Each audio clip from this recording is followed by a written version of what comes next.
नमस्कार दोस्तों, बात करते हैं विश्व अस्थमा दिवस पर। दोस्तों, अस्थमा दिवस हर साल मई में मनाया जाता है। आप कभी सोचिए कि मई में अस्थमा दिवस मनाने का क्या औचित्य रहा होगा। आप देखिए कि जैसे ही गर्मी स्टार्ट होती है तो हम लोग कूलर चलाना स्टार्ट कर देते हैं, एसी चलाना स्टार्ट कर देते हैं। तो कूलर से जो हवा निकलती है उसमें पानी रहता है, मॉइस्ट एयर रहती है, और एसी का जो टेम्परेचर होता है वो काफ़ी रूम को ठंडा कर देता है। तो उसके कारण कहीं न कहीं लोगों को अस्थमा की परेशानी बढ़ जाती होगी, ऐसा मेरा सोचना है।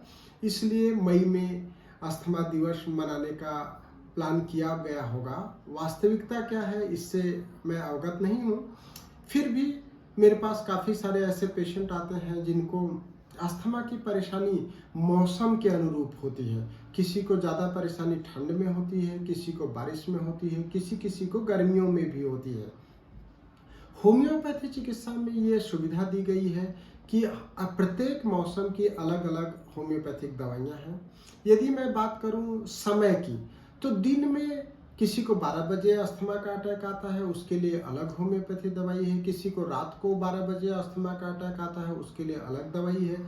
किसी को शाम को 4 बजे अस्थमा का अटैक आता है, उसके लिए अलग दवाई है। किसी को रात को भोर में 3 बजे से 4 बजे तक अस्थमा का अटैक आता है, उसके लिए अलग दवाई है।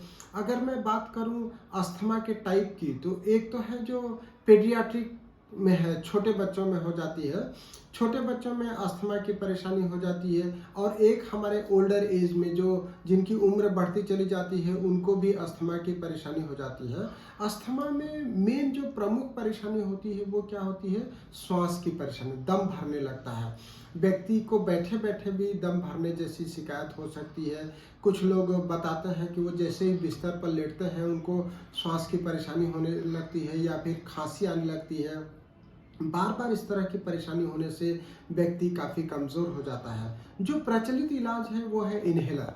लेकिन होम्योपैथिक ट्रीटमेंट लेने के लिए लोग काफ़ी देर से हमारे पास आते हैं और हमारे पास आकर के रिक्वेस्ट करते हैं कि इन्हेलर छुड़वा दीजिए। यदि आपको अस्थमा की परेशानी है या फिर ऐसी खांसी है जो ठीक ही नहीं हो रही है, तो आप होम्योपैथी ट्रीटमेंट अपनाइए। हम लोग जो 50 मिलीस्मोल पोटेंसी की जो दवाई एडवांस्ड होम्यो हेल्थ सेंटर से हम लोग देते हैं, उसका बहुत जल्दी लोगों को आराम मिलता है। अस्थमा और खांसी के काफ़ी सारे ऐसे पेशेंट आए जिन्हें पूर्व के सभी प्रकार के इलाजों से कोई आराम नहीं हुआ था, और जब हमारे यहाँ से होम्योपैथी ट्रीटमेंट लिया तो उनको काफ़ी आराम मिल गया।